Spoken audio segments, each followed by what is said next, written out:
SCP-432 Object Class Safe. Description: SCP-432 is a two-door steel storage cabinet measuring 2 meters tall by 1.2 meters wide by 1 meter deep. The exterior of the cabinet is painted matte green and bears no remarkable features except small areas of corrosion and light scratching, commensurately being left exposed to the elements for a prolonged period of time. The doors of the cabinet are fitted with a basic slide bolt and hasp for a padlock, allowing the door to be secured from outside. The interior dimensions of SCP-432 display significant disparity with the exterior. The doors open into an apparently extra-dimensional space containing a large labyrinth complex comprised of an as-yet uncharted series of corridors. The walls, floor and ceiling of the corridors are constructed from a heavily rusted steel and adhere to the same height and width scale as the exterior of SCP-432. The corridors within SCP-432 are lit at irregular intervals by what appears to be regular household light bulbs, secured in the walls by wire mesh fittings. Many of the bulbs are observed to flicker, and numerous others have burned out or broken. In places, several large gauge steel pipes have been found bolted to the walls of the tunnels. These pipes are notably cold to the touch and contain flowing water, although the source and destination of the pipes and water are unknown. Many of the pipes observed are in obvious need of repair and leak cold, average of 3 degrees water. Analysis of this water has revealed a low oxygen content and trace amounts of iron oxide, but the water is otherwise potable. The exact size of the labyrinth complex to which SCP-432 connects cannot be accurately measured, as each time the doors of the cabinet are closed and then reopened, the entrance created by the cabinet apparently moves to a different section of the maze. The fate of personnel within the maze when the door is closed is unknown, although remains discovered within the maze suggest starvation is a likely outcome. Other remains, coupled with additional evidence gathered during exploration, suggests that the labyrinth contains a large predatory inhabitant of indeterminate species. GPS units used within SCP-432 are rendered useless, as are cellular phones. Remote control devices sent into SCP-432 are similarly impaired and cease to function after travelling on average of 20 meters into the maze, rendering remote mapping of the internal layout impossible. High-gain radio transmissions can be used to keep in contact with personnel within the labyrinth, although significant interference occurs deeper into the maze. If the doors of the cabinet are closed, then all forms of contact with personnel within SCP-432 are severed. Special Containment Procedures. SCP-432 is kept in a standard storage area at Sector 25. It is to be kept locked at all times, and the key to the lock kept in the adjacent security station under guard by 3 Level 3 personnel. No other special containment is required. Additional notes. SCP-432 was discovered in an abandoned industrial complex in UK. It came to the attention of the Foundation after Dr. T. Small heard reports of several homeless people in the area disappearing after staying in the complex. Upon investigation, Dr. Small discovered the cabinet at the centre of an abandoned steel mill, surrounded by a number of sleeping bags, bags of clothing, and other personal effects. SCP-432 was unlocked with the door closed upon discovery. After exploring the immediate area beyond the entrance, Dr. Small exited SCP-42 and summoned Foundation personnel to transport the cabinet to Sector 25 for analysis. Currently, expeditions have been sent into SCP-432 to attempt to chart its internal geography. To date, D-Class personnel have been lost within the maze. No further expeditions may be made without express permission of at least 2 Level 4 personnel. Expeditions. The standard agreed mission equipment pack agreed by Dr. T. Small and Dr. is 1 hand torch with 3-hour lifespan and additional power sources provided up to 6 additional hours, 1 headset microphone linked to control, 1 shoulder mounted video unit set for wireless transmission, 2 0.5 litre bottles of water, 2 high calorie energy bars, 8 sticks of luminous marker chalk. Expedition 1. Subject D64502, male, average physique. Subject's background shows a history of aggravated assault and burglary. Subject is equipped with standard mission equipment pack and sent into SCP-432. Camera is activated and subject enters 432. The door is held open by a 3-kilogram weight placed inside the doorway, with technicians on hand to remove the weight and close the door if required. Camera activate showing a short corridor constructed from the same rusted corroded metal as the exterior of SCP-432. The floor is formed from rigid safety steel, as might be found on an industrial walkways with gantry. The corridor makes a 90-degree turn to the right, approximately 5 meters ahead of the subject. Control asks the subject to move around the corner. Subject moves forward as requested, turning the corner into a longer tunnel, the exact length of which cannot be judged due to the lack of lighting. A conventional electric bulb on the wall lights the immediate area, but the light fails to illuminate much beyond 3 meters. Further lights can be observed ahead, though they only illuminate patches of the tunnel. Control instructs the subject to turn on his torch, and the lighting is notably improved to the limit of the torch's beam, approximately 20 meters. Control asks the subject to proceed down the tunnel. After approximately 42 meters, a crossroads appears in the tunnel. D64502 asks Control which way to go, and Control tells the subject to pick a tunnel. The subject chooses to go left, and before entering the new tunnel, produces a stick of marker chalk from the equipment pack and draws a large arrow on the wall, indicating the direction of the exit. As subject moves into new tunnel, Control notes that the video quality has begun to degrade, with visible interference appearing on the monitors. Control does not inform the subject of this. Subject walks approximately 5 meters down the tunnel and then stops, and asks Control if they heard anything. Control replies they did not, and asks what D64502 heard. Subject is quiet, as if listening. Then replies in muted tones that he can hear someone banging on the wall in the distance and shouting. Subject becomes agitated and tells Command the person sounds fucking scared. Control boosts audio gain on the subject's camera and picks up sounds similar to the subject's description. Repetitive distant banging consistent with someone striking a metal surface with their arm or hand. A voice can be detected, but audio quality is not sufficient to discern words. The subject is becoming increasingly agitated by the sounds.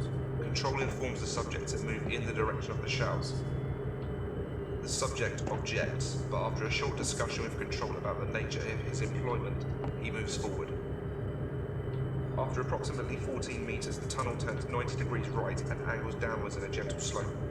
Video interference is now noticeably increased, and slight audio interference is now audible. Subject has begun breathing heavily and muttering under his breath. Subject continues down the tunnel for approximately 27 meters until the floor levels out again. The subject abruptly stops, crouches and swears. Control asks why he has stopped. The subject remains silent, but breathing has become louder and heavier. Control asks again why the subject has stopped, and D64502 replies he heard a scream and that the banging and shouting has suddenly stopped. Control informs the subject to stand and move forward, but the subject becomes agitated and demands to be allowed to leave. After several minutes of arguing, the subject stands to take a long drink from one of the bottles of water and moves forward again, although slowly. Ahead, the tunnel T-junctions left and right, and Control tells the subject to go right. The subject marks the way back to the exit with chalk and goes right. The tunnel ends in a dead end after 6 meters. Control informs the subject to go back to the junction and take the left tunnel. This too ends in a dead end after only 4 meters. Subject seems to have calmed slightly and suggests returning to the previous T-junction and trying the other tunnel. Control confirms with Dr. who decides to recall the subject and analyze the data collected so far. Control informs the subject to return. The subject moves back through the tunnels following his chalk marks towards the exit. At crossroads, the subject freezes again and asks Control if they heard a noise. Control confirms that they are detecting a sound, but requests D64502 explain what he is hearing. Subject identifies the noise as wind. At this point, the camera captures a small drift of what appears to be dead leaves blown from the right-hand unexplored tunnel. Subject remarks that the breeze smells stale. Control informs the subject to collect several leaves for analysis and then proceed down the right-hand tunnel to locate the source. Subject collects leaves and complains about the orders to remain in SCP-432, but moves towards the tunnel mouth. As subject nears the tunnel entrance, a loud echoing roar is heard over the audio, similar to a large animal such as a bear or lion. Subject panics, screams, and runs for the exit, ignoring Control's demands to investigate the sound. Subject sprints to the exit and collapses in the storage area. Expedition is aborted, the door closed and locked, and subject removed for debriefing. Expedition 2. Subject is D6411, female, 32, average physique. Subject's background shows an incident of attempted murder. Subject is equipped with standard mission equipment pack and sent into SCP-432. Light from the open door behind the subject, coupled with illumination provided by the bulbs located at irregular intervals on the walls of the structure, light the tunnel for approximately 20 meters. More lights are visible further down the tunnel, but are very dim. Control requests subject turn on her torch and move into the structure. The subject complies. The passage continues for approximately 100 meters from the entrance until it ends at a T-junction leading left and right. Subject asks Control which way to go and is told to go right. D6411 marks the route back to the exit with marked chalk and proceeds down the tunnel for 50 meters until the crossroads is reached. Control informs the subject to take the left-hand branch, and the subject marks the tunnel wall and enters the indicated passageway, which is followed for 47 meters until another crossroad is reached. Control notes interference to both the video and audio feeds has begun to appear, but is currently negligible. Subject pauses to drink from one of her bottles of water and marks her route back before selecting, without permission from Control, the right-hand branch. Control admonishes 6411, but allows her to continue. The passageway makes a 90-degree turn left after 18 meters, then continues straight for approximately 73 meters. Ahead of the subject appears another crossroads, but as the subject nears it, she freezes and reports that she can hear a rhythmic banging coming from the walls. Control boosts audio gain on camera and the sound is picked up. The banging lasts for 73 seconds before it stops. Subject has remained still while listening, attempting to breathe quietly. Control prompts the subject to mark the tunnel wall and proceed left. The subject remains motionless and makes several inquiries into the nature of 432 and the source of the banging. Control firmly reiterates their commands, and the subject resumes walking, taking the left tunnel as indicated. Subject has travelled for approximately 150 meters when she stops and aims the camera at the left wall of the tunnel. She observes that all the light fittings in this stretch of the structure have been broken. Shards of broken bulb are visible scattered across the floor. Subject continues forward, remarking that she has begun to detect a faint, unpleasant odour. When asked to describe said odour, D6411 replies, "Something dead." After a further 24 meters, the subject notices an object in the tunnel ahead and moves towards it. Video quality is now beginning to severely degrade. The camera angle tilts as subject kneels to examine the object, and Control asks the subject to explain what she has found. Subject explains the object is a left sport shoe, commonly known as a sneaker. The camera zooms in on the object while the subject illuminates it with her light source. Camera view tilts again as subject suddenly looks down at the floor of the tunnel and emits a loud expletive. The floor of the tunnel is covered with a large quantity of dried brown residue that crackles and flakes as subject moves her feet. Sprays of the residue are observed dried onto the walls. The subject remarks that the substance is apparently the source of the odour, and she surmises it is dried blood. The camera tracks several large smears of the substance leading away from the pool up the corridor. Subject's breathing is becoming slightly panicked. Control requests the subject collect the shoe and a sample of the substance for analysis. The subject does so, although complains continuously about the smell and expresses wishes to exit SCP-432. Her request is denied, and Control orders the subject to continue onwards. The subject continues down the corridor at a much decreased walking speed and is becoming agitated. Camera view changes repeatedly as the subject begins looking over her shoulder at erratic intervals. Video and audio feed are beginning to become severe, and Control asks the subject to halt while they confer with Doctor decides to recall the subject, who is now becoming extremely panicked, complaining of hearing footsteps behind the wall to her right. Doctor confirms the expedition is over, and Control recalls the subject, who begins moving back towards the exit at an increasing speed. Once out of 432, the door is closed and locked, and the subject is sent for debrief. Expedition 3. File locked. Administrative clearance accepted. File unlocked. Notes. This file has been locked due to a breach in SCP Foundation policy.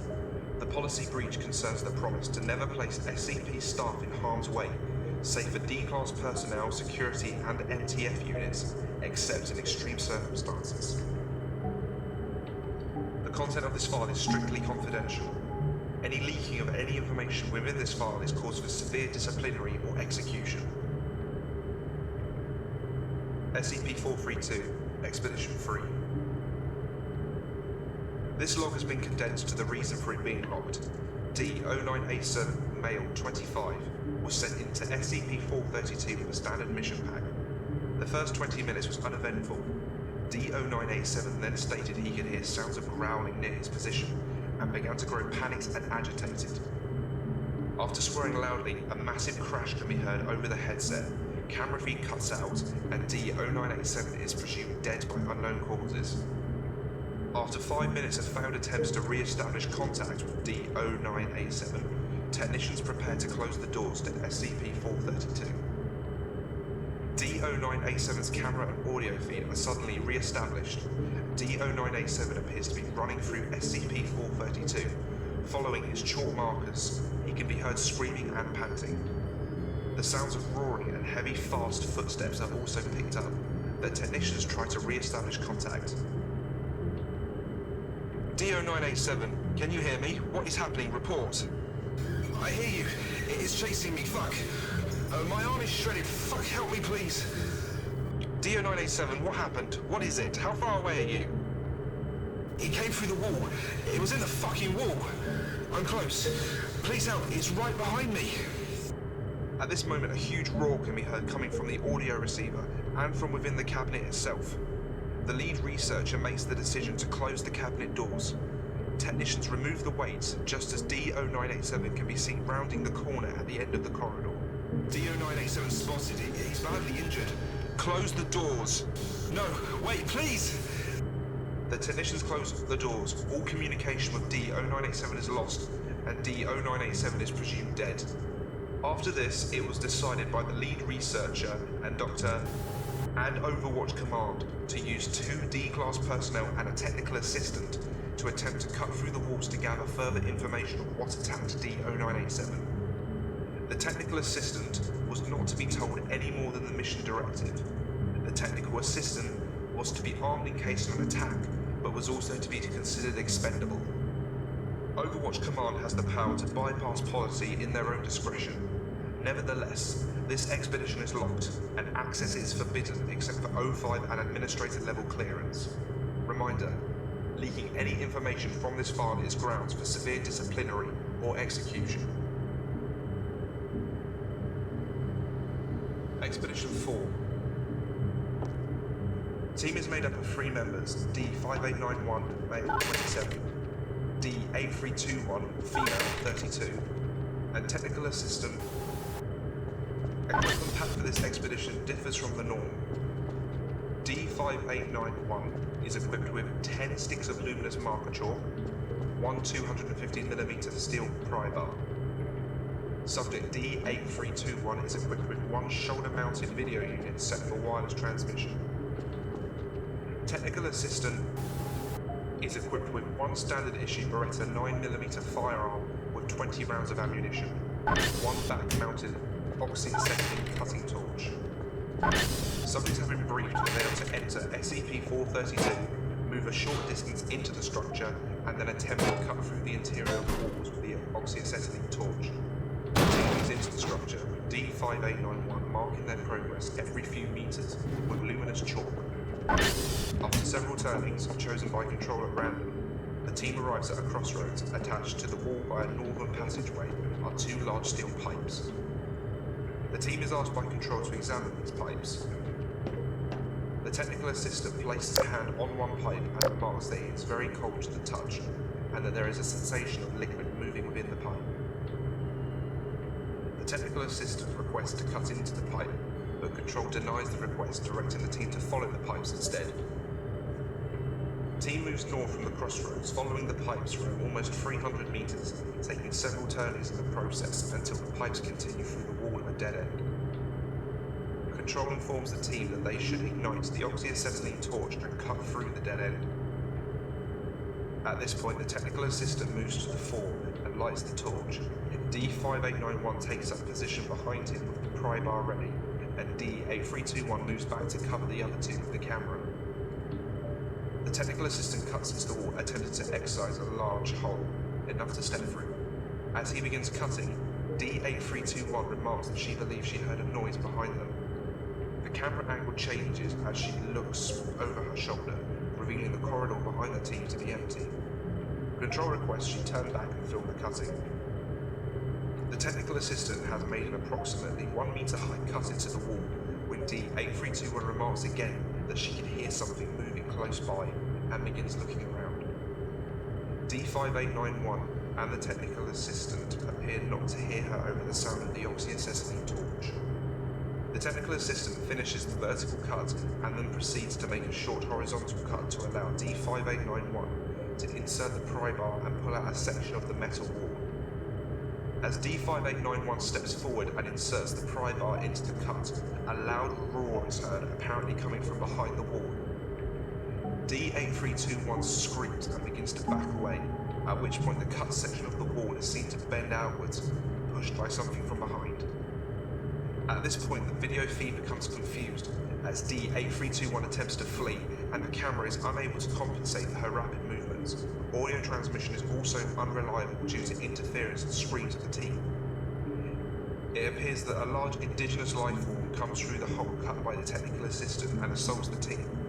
Gunfire can be heard, presumably from the technical assistant's sidearm, along with screams from D8321 and D5891. The audio logs also record a loud bellowing, which is currently unidentified but presumed to be made by the life form. Video stills reveal that data expunged. Administrative clearance accepted. Video stills reveal that D5891 has been disemboweled by the creature from what appears to be a single blow to the torso. D5891 is presumed dead due to his injuries, which would have proven fatal. Video stills reveal an image of the life form forcing its way through the opening in the wall, presumably in pursuit of the technical assistant and D8321.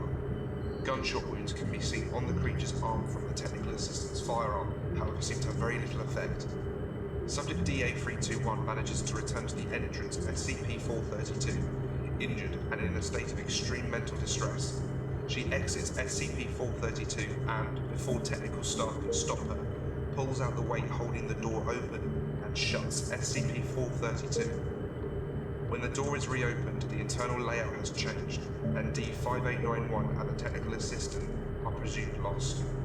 Subject D8321 is removed for debrief, after which she is terminated. During debrief, it is discovered that a large tuft of animal hair is caught in the harness of D8321's equipment pack. The hair is removed for analysis. Expedition 5. Subject is D8887, male, 19, athletic physique. The tunnel is notable to previous expeditions in that there are no light bulbs on the walls. As subject moves forward, he remarks that there is a large quantity of broken glass on the floor of the tunnel. Subject switches on his torch and proceeds forward to the T-junction, then proceeds left as instructed by Control after marking his route.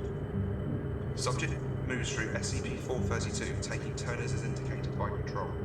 During this time, the subject is careful to mark his route using marker chalk, and makes routine reports to Control describing any visual or audio impressions of the structure.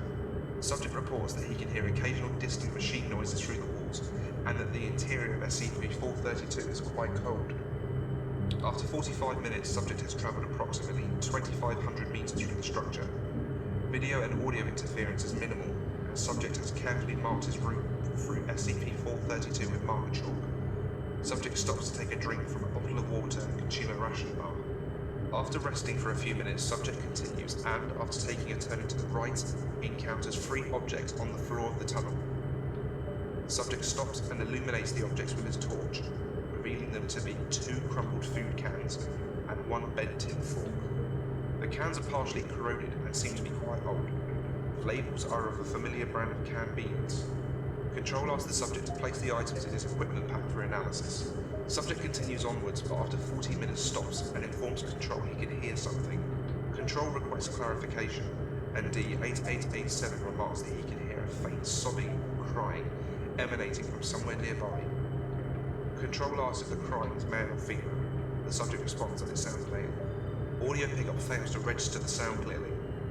Subject is currently stood at a T-junction, and Control instructs D8887 to move in the direction of the crying.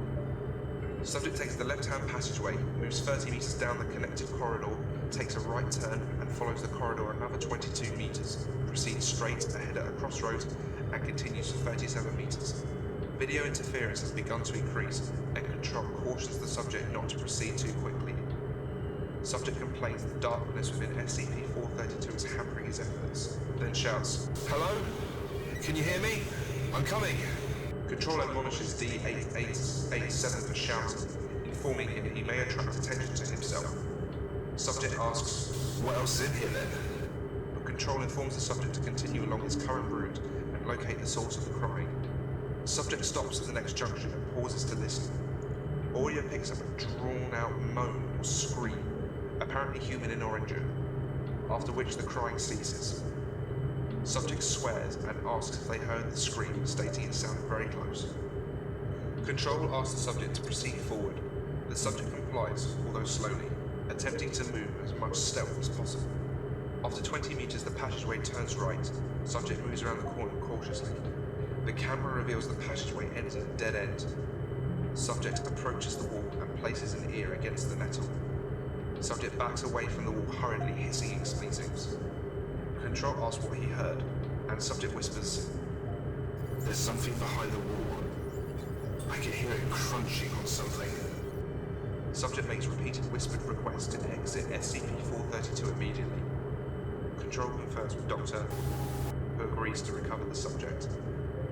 Control confirms the subject may begin retracting his route, which he does so at an increased pace. Subject's egress from the structure is uneventful, although subject keeps looking over his shoulder and requires repeated verbal encouragement from Control to prevent the onset of panic. Subject returns and is sent for debriefing. Materials recovered. All documents contained in this file are Class 2 clearance requiring 2 signed approvals to access. All of the following items have been recovered from SCP-432 during the expeditions to date. Leaves. Discovered on Expedition 1. 12 leaves in total. All leaves are dry and crumbling and exhibit signs of extreme age. Footwear. Recovered on Expedition 2. A single left sports shoe made from rubber and canvas with the logo on the ankle.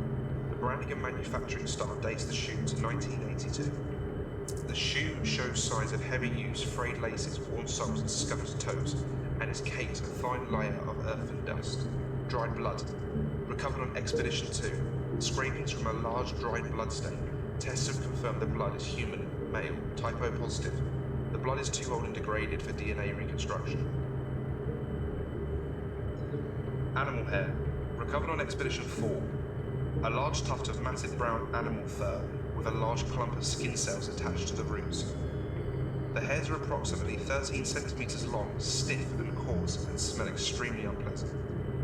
DNA analysis has placed the creature in the order family, although noticeable irregularities in the DNA profile exist, suggesting data expunged. Data recovered. Administrator clearance accepted. Suggesting the life form's genetic makeup has been heavily modified to suit its environment. Genetic structure reveals a synthetic protein molecule allowing the life form to adapt to any environment it is exposed to.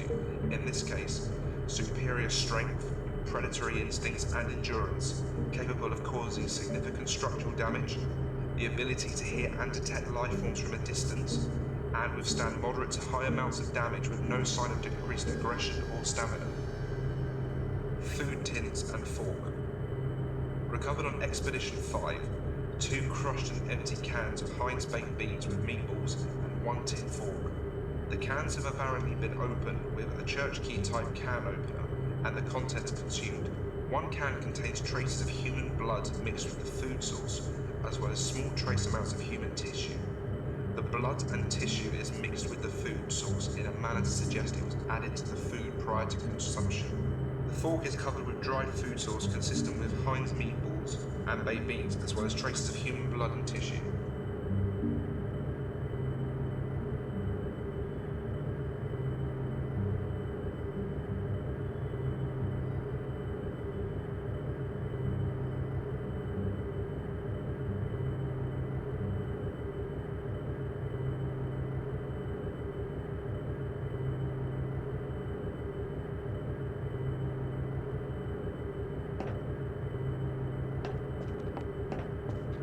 You